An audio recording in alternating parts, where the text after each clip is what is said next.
बेखौफ खबर हूँ मैं। बोल सके कि 10 से पहले ना हिलाई और जो दिन हिलावे को थे वो भी जानकारी साहब अब सुबह से बैठी थे।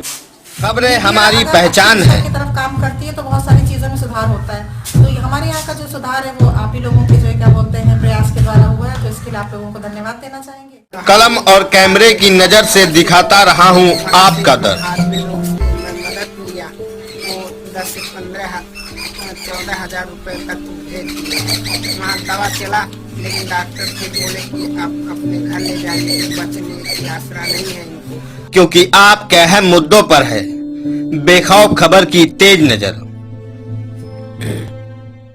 आज की हमारी तीसरी रिपोर्ट जुड़ी है आरटीआई कानून से, जिसका इस्तेमाल करके न जाने कितने भ्रष्टाचार के मामलों के खुलासे किए गए हैं, जिसका इस्तेमाल करके एक आम इंसान भी अपने हक की लड़ाई लड़ सकता है। लेकिन इसी आरटीआई कानून का इस्तेमाल करके अनेकों भ्रष्टाचार के मामलों में अधिकारियों को दंडित कराने वाले आरटीआई कार्यकर्ता रोशनलाल नाविक इसे पंगु कानून कहने को मजबूर है। आज हम आपको उस जूता मार सभासद की हकीकत बताने वाले हैं जिसकी हनक के आगे योगी सरकार के अधिकारी भी नतमस्तक है। कमीशन खोरी इस हद तक सिस्टम पर हावी है कि जैसे चोर चोर मौसेरे भाई हों, एक चोरी करे तो दूसरा बचाने में जी जान लगा दे। मामला 13 मई 2020 का है, जब मानक के विपरीत निर्माण कार्य करवा रहे सभासद चांद बाबू की स्टिंग द्वारा बेखौफ खबर ने यह खुलासा किया था कि नगरपालिका में खुलेआम लगभग 50% कमीशन लिया जा रहा है, जिस पर तुरंत अधिशासी अधिकारी पवन कुमार ने निर्माण कार्य को रुकवाते हुए ठेकेदार को नोटिस जारी करने की बात कही थी। बीते 5 वर्षों में विभाग ने ऐसा कई बार कहा है, लेकिन एक आरटीआई से चौंकाने वाले खुलासे हुए। इन तीनों तस्वीरों में दिख रहे इंटरलॉकिंग के निर्माण कार्य को कराने वाली फर्म धारक का नाम एक आरटीआई में पूछा गया था, जिसके जवाब में नगरपालिका प्रशासन ने कहा था कि तस्वीर नंबर 1 और 2 के निर्माण कार्य कराने वाले का नाम उल्लेख नहीं है, जबकि हाल ही में ईओ पवन कुमार ने कहा था कि तस्वीर नंबर 1 का निर्माण कार्य कराने वाले को नोटिस भेजी गई है।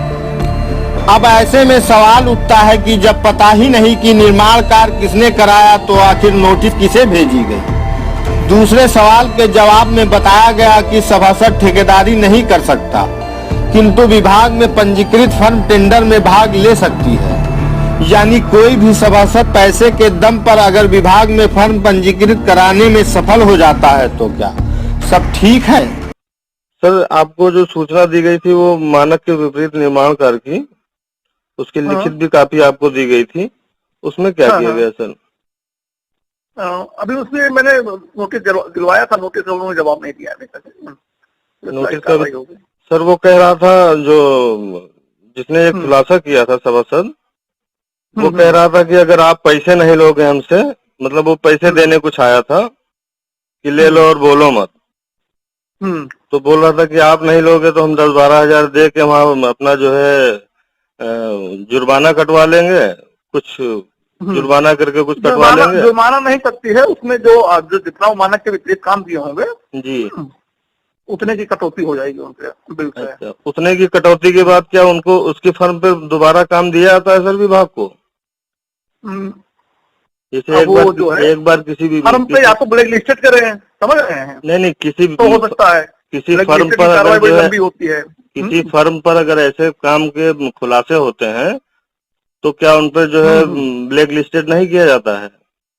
अब ब्लैक लिस्टेड जैसे पहली बार है, अगर 2-4 बार अगर वही कार्रवाई वो लगातार करते रहेंगे तब फिर किया जाएगा ना, ऐसे थोड़ा कि एक ही बार में उसको ब्लैक लिस्टेड कर दिया जाएगा। सर, ऐसे कई मामले हैं जो है हम ही बता चुके हैं विभाग को, बेखौफ खबर के द्वारा हम ही जो है नहीं तो अब कई जगह से दे चुके हैं, लिखित में भी हमने इसको दे दिया है। हाँ, एक का चल रहा है, इसमें भी कार्रवाई होगी कुछ।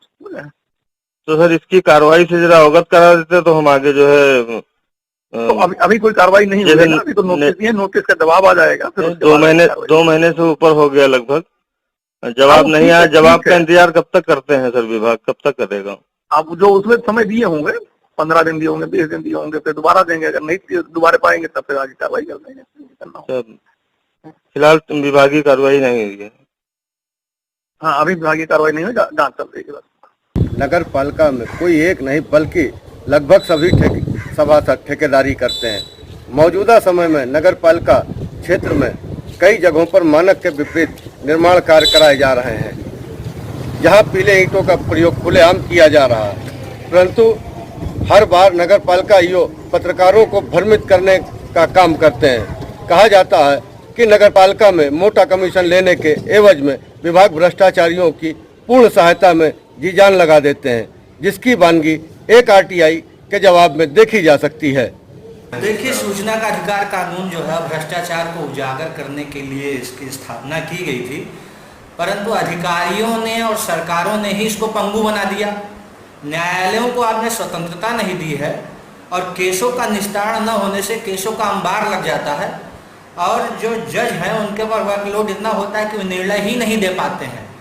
लिहाजा जो सूचना 30 दिन में मिलनी चाहिए उसको निस्तारित होते होते 3 साल लग जाते हैं और आपने मंडल स्तर पर आपने अदालतें भी नहीं बनाई हैं और एक जिले में करीब 150 उत्तर प्रदेश के विभाग हैं और जज आपने केवल 10 से 12 दे रखे हैं। वो कैसे निस्तारण करेगा? वर्किंग डे आपने केवल 5 दे रखा है, औसतन 60 से 70 केसेस सुनवाई होती है। लिहाजा आरटीआई कानून भ्रष्टाचार को उजागर करने में नाकाम है, उसको अधिकारियों ने बेकार कर दिया है और हमारे ऐसे कार्यकर्ता को लड़ भिड़ कर किसी प्रकार भ्रष्टाचार उजागर करते हैं, इनको अधिकारी धमकी देते हैं, मरवाने की, पिटवाने की, मुकदमा उठाने की। ये इनके प्रकारण। मुझे तो इतनी धमकी मिल गई है कि अगर मैं बीमार पड़ जाता हूँ, मैं तो जिला बहराइच में इलाज ही नहीं कराता हूँ, कोई डॉक्टर मुझे जहर का इंजेक्शन न दे दे।